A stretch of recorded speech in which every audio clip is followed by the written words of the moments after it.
शरद पवारांच्या पक्षाला नाव मिळालंय राष्ट्रवादी काँग्रेस पक्ष शरदचंद्र पवार असं नाव आहे। शरद पवार यांच्या गटाकडून आयोगामध्ये 3 नावं देण्यात आली होती। शरद पवारांना राज्यसभा निवडणुकीसाठी पक्षाचं नाव दिलंय। निवडणूक आयोगाकडून तात्पुरतं नाव देण्यात आलं।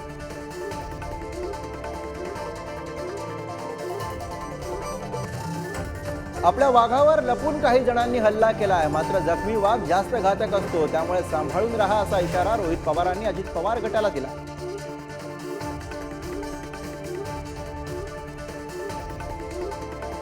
पुण्यातील शरद पवारांच्या राष्ट्रवादीच्या कार्यालयावरती असलेलं घड्याळ चिन्ह कार्यकर्त्यांनी हटवलंय। घड्याळ चिन्ह निवडणूक आयोगानं अजित पवारांना दिलं। राष्ट्रवादीबाबत निवडणूक आयोगाने जो निर्णय दिला तो तसाच येणार होता, अशी प्रतिक्रिया उद्धव ठाकरे यांनी दिली।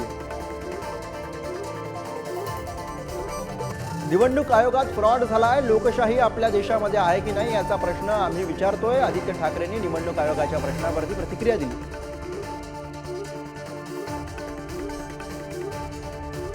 अजित पवार यांचा जुना व्हिडिओ पोस्ट करत मनसेनं निशाणा साधला आहे। भुजांमध्ये बळ आहे असं म्हटलं तरी नीतिमत्तेचे तट फोडून सत्तेसाठी घातलेला हा वळसा महाराष्ट्राला पटेल का, असा टोला मनसेने लगावला। पुण्यामध्ये कोनशिलेवरील अजित पवारांच्या नावावरती हातोडा मारत तोडफोड करण्यात आली। अजित पवारांचं नाव असलेली पाटी शरद पवारांच्या कार्यकर्त्यांनी काढून तोडफोड केली। मुंबईमध्ये शरद पवारांच्या राष्ट्रवादीनं समीर भुजबळांच्या घराबाहेर बॅनरबाजी केली आहे। आमचा पक्ष आमचं चिन्ह शरदचंद्रजी गोविंदराव पवार अशा आशयाचे बॅनर्स हे वांद्रे सांताक्रूज परिसरामध्ये लावण्यात आले। निवडणूक आयोगाच्या निकालानंतर मंत्रालय परिसरामध्ये अजित पवार गटानं बॅनरबाजी केली आहे। घड्याळ तेच नवी वेळ अशा आशयाचे बॅनर्स लावण्यात आले। बॅनरवरती शरद पवारांच्या जागी यशवंतराव चव्हाण यांचा फोटो लावण्यात आला।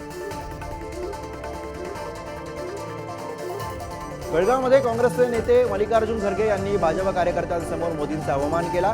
त्यावेळी बॅरिकेड्स तोडून कार्यकर्त्यांनी कार्यालयामध्ये घुसण्याचा प्रयत्न केला। त्यावेळी भाजप कार्यकर्त्यांना पोलिसांनी अटक केली। बारामतीमध्ये अजित पवारांना पक्ष आणि चिन्ह मिळाल्यावरती काटेवाडीमध्ये जल्लोष करण्यात आला। लाडू भरवून कार्यकर्त्यांनी या ठिकाणी जल्लोष केला।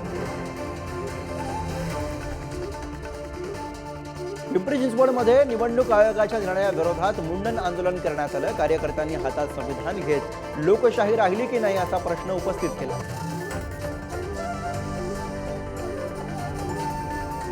वर्ध्यात शरद पवारांच्या राष्ट्रवादीच्या वतीनं निवडणूक आयोगाच्या निर्णयाचा निषेध करण्यात आला। हाताला काळी फीत बांधून कार्यकर्त्यांनी यावेळी घोषणाबाजी केली। अकोल्याच्या धिंगरा चौकामध्ये शरद पवारांच्या राष्ट्रवादीनं निषेध आंदोलन केलं। महात्मा गांधींच्या पुतळ्यासमोर निवडणूक आयोगाविरोधात घोषणाबाजी करण्यात आली।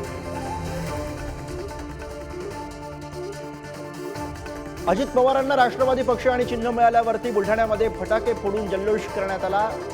जयस्तंभ चौकामध्ये निवडणूक आयोगाच्या निकालाचं स्वागत करत घोषणाबाजी केली। पुणे पोलीस आयुक्त अमितेश कुमार यांनी पदभार स्वीकारताच गुन्हेगारांची परेड काढली, तर आज पत्रकार परिषद घेत त्यांनी ड्रग फ्री पुणे करण्यासाठी प्राधान्य आहे असं म्हटलंय। महाराष्ट्र प्रदेश युवक काँग्रेसचे कुणाल राऊत यांना जिल्हा सत्र न्यायालयाकडून जामीन मंजूर करण्यात आलाय। पंतप्रधान नरेंद्र मोदींच्या बॅनरला काळं फासून विद्रुपीकरण केल्यानं त्यांना अटक करण्यात आली होती। सार्वजनिक बांधकाम प्रकल्पांच्या ठिकाणी धूळ प्रतिबंधक उपाययोजना राबवत नसाल तर लोकांच्या हितासाठी सार्वजनिक बांधकाम प्रकल्प बंद करू असा निर्वाणीचा इशारा हायकोर्टानं राज्य सरकारला दिला आहे। दक्षिण मुंबईमध्ये तुंबलेल्या पाण्याचा पालिकेनं धसका घेतला। पालिका प्रशासनानं या भागातील जुन्या पर्जन्य जलवाहिन्या बदलून तिथं नवीन पर्जन्य जलवाहिन्या टाकण्याचा निर्णय घेतला। कशेडी बोगदा शिंगा उत्सव काळामध्ये प्रवासी वर्गासाठी सुरू करावा अशी मागणी करण्यात येते। कित्येक महिन्यांपासून हा बोगदा सुरू होण्याची प्रतीक्षा आहे। पुण्याच्या मावळमध्ये ग्लास स्काय वॉक प्रकल्पाला हिरवा कंदील दाखवण्यात आलाय। तसंच 333 कोटी 56 लाख रुपये निधीची तरतूदही प्रकल्पासाठी करण्यात आली आहे, अशी माहिती आमदार सुनील शेळके यांनी दिली आहे। मुंबई महानगरपालिकेच्या घाटकोपर इथल्या राजवाडी हॉस्पिटलच्या टप्प्याटप्प्यानं पुनर्विकास केला जाणार आहे आणि यामुळे चांगल्या दर्जाच्या रुग्णसेवेसह या हॉस्पिटलमध्ये तब्बल 1050 रुग्ण खाटा उपलब्ध होणार आहेत.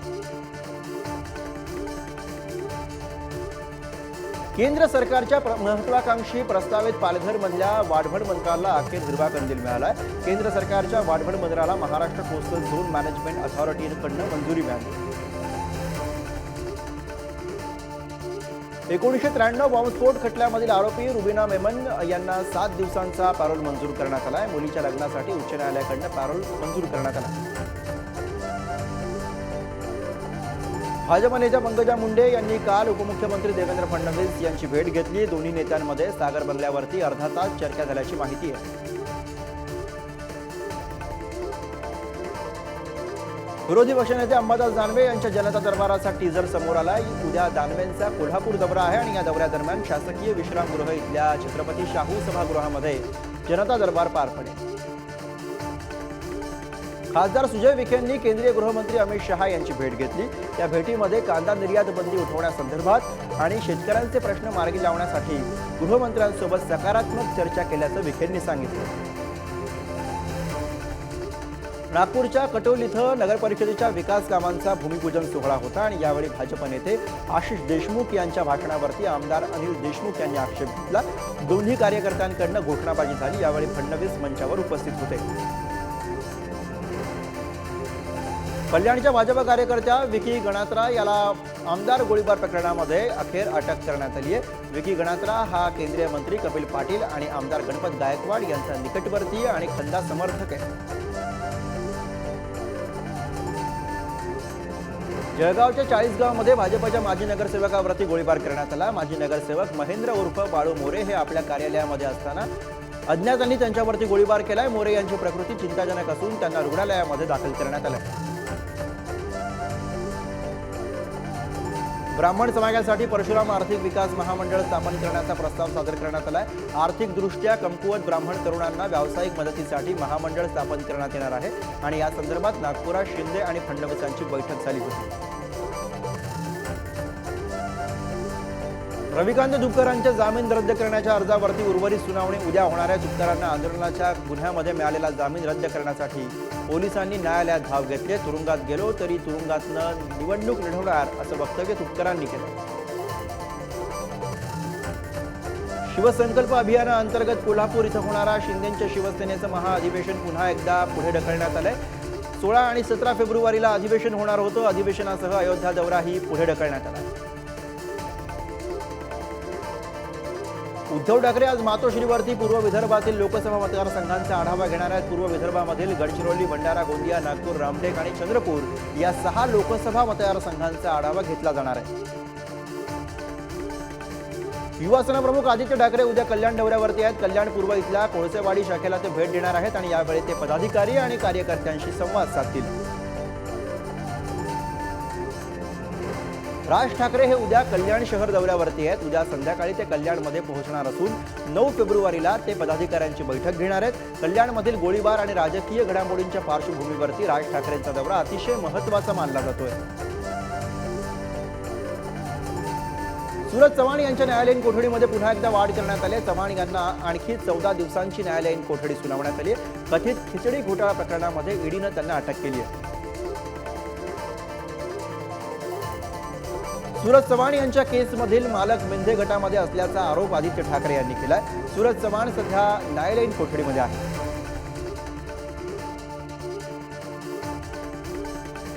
पालघरच्या वाढवण गावच्या खाडीमध्ये बेकायदा रेतीनं भरलेली बोट आढळली होती. सापडलेल्या बोटीची विल्हेवाट महसूल आणि पोलीस विभागानं लावली. पश्चिम रेल्वेवरती जानेवारी महिन्यामध्ये 2,28,000 विना तिकीट प्रवाशांनी प्रवास केलाय. त्यांच्याकडनं 13 कोटी 7 लाखांचा दंड वसूल करण्यात आलाय. एप्रिल ते जानेवारी दरम्यान विना तिकीट प्रवाशांकडनं दंड वसूल केलेली संख्या ही 141 कोटी रुपये. नवी मुंबईमध्ये कोपरखैरणे पोलिसांनी मोठी कारवाई केली आहे. 20 किलोपेक्षा जास्त गांजा पकडण्यात पोलिसांना यश आलंय तर 3 ते 4 जणांना ताब्यात घेतलं. मुंबईमधील 4 पोलीस उपायुक्तांच्या बदल्यांसंदर्भातील सरकारचा अर्ज निवडणूक आयोगानं फेटाळलाय. पोलीस उपायुक्तांच्या बदल्या थांबवण्यासाठी राज्य सरकारनं अर्ज केला होता. 4ही पोलीस उपायुक्त गेल्या 3 वर्षांपासून अधिक काळ मुंबईमध्ये कार्यरत आहेत. आज चंद्रपूरमध्ये आरक्षण बचाव महामोर्चाला सुरुवात झाली. या महामोर्चामध्ये विविध राजकीय पक्ष तसंच सामाजिक संघटना सहभागी झाल्या.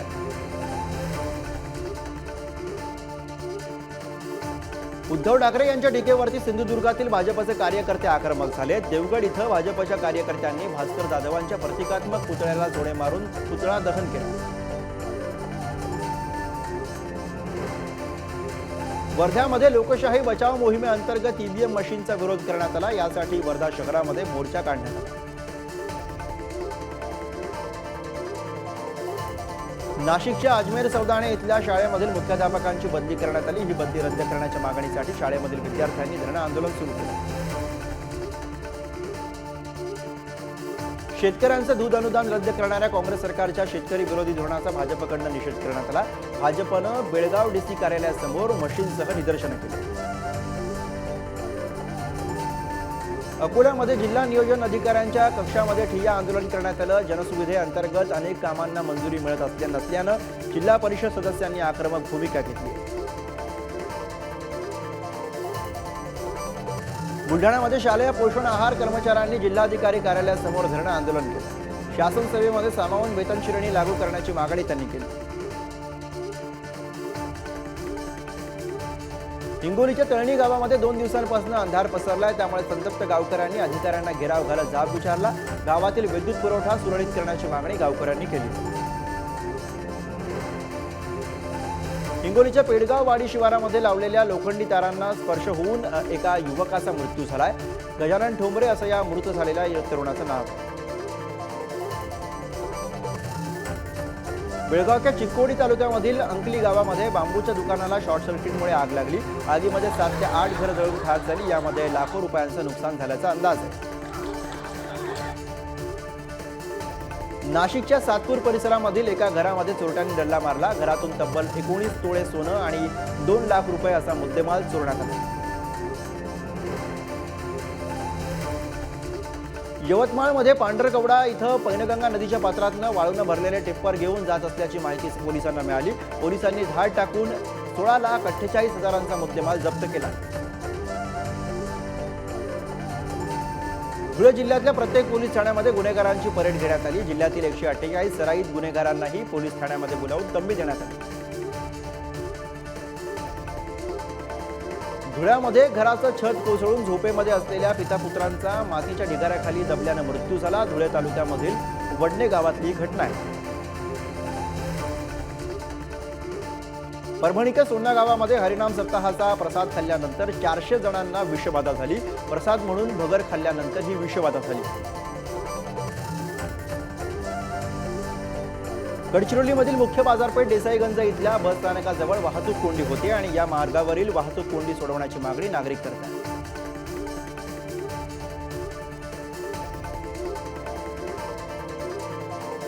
संभाजीनगरच्या गंगापूरमध्ये एसटी आणि दुचाकीचा भीषण अपघात झाला. या अपघातामध्ये एकाचा मृत्यू झालाय तर दोघांची परिस्थिती गंभीर आहे.